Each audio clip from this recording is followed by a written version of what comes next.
action-packed week in New York City. World leaders are returning to the United Nations for the General Assembly. The UNGA will look to build momentum to reach an ambitious climate agreement.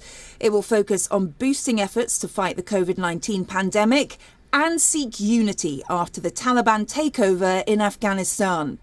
All this in the shadow of the high tensions between the United States, China and Russia. As the spread of the coronavirus and a debate over inequitable vaccine rollouts still rages. About a third of the 193 UN member states are planning to attend virtually. Presidents, prime ministers and foreign ministers for the remaining countries are due to travel to the United States. US President Joe Biden will address the Assembly in person. It will be his first UN visit since he took office. The US did try to dissuade leaders from coming to New York in a bid to stop the meeting from becoming a super spreader event. Mr. Biden will host a virtual meeting from Washington with leaders and chief executives that aims to boost distribution of vaccines globally.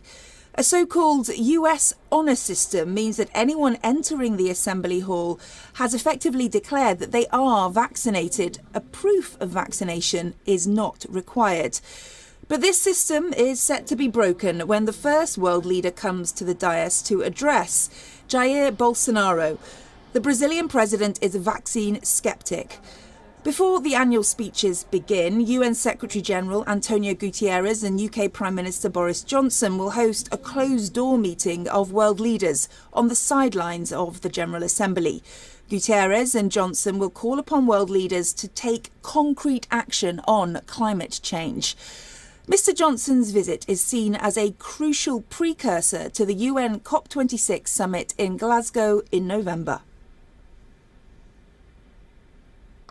It's only a couple of months now till the COP26 summit, and so we need everybody to focus on what's called their nationally determined contributions. That's the amount of carbon dioxide each country is going to cut. So the $100 billion a year that we need to raise is to support those countries make the transition. But what we're also asking for here at COP is for countries to phase out coal, 2030 for countries that are developed, 2040 for developing countries, and then phase out hydrocarbon internal combustion engine vehicles, cars as well. Israel's Prime Minister Naftali Bennett will also be making his first appearance at the United Nations.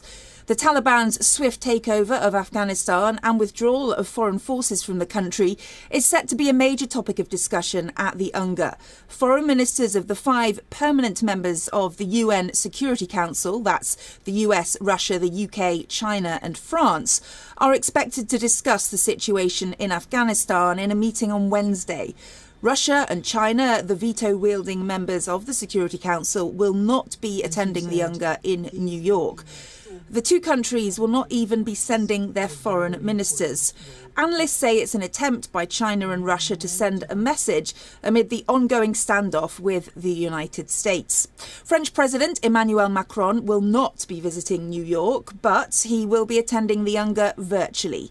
Iranian President Ebrahim Raisi will also be among the no-shows. For more on that closed-door climate meeting that will shortly be hosted by UK Prime Minister Boris Johnson with world leaders, let's cross live now to WION's London Bureau Chief, Mandy Clark. Mandy, what will Boris Johnson's message be when he speaks to those leaders in private? It is a real push from the UK perspective about tackling real measures of climate change. We know he's going to talk about reducing the dependency on coal, having wealthier nations try and fund programs that will help developing nations get faster off those coal programs. It's really a precursor to COP that is happening the month later in Glasgow. It's really tangible measures that he will be pushing to be seen as the leader in this, pushing forward positive and impactful climate change measures.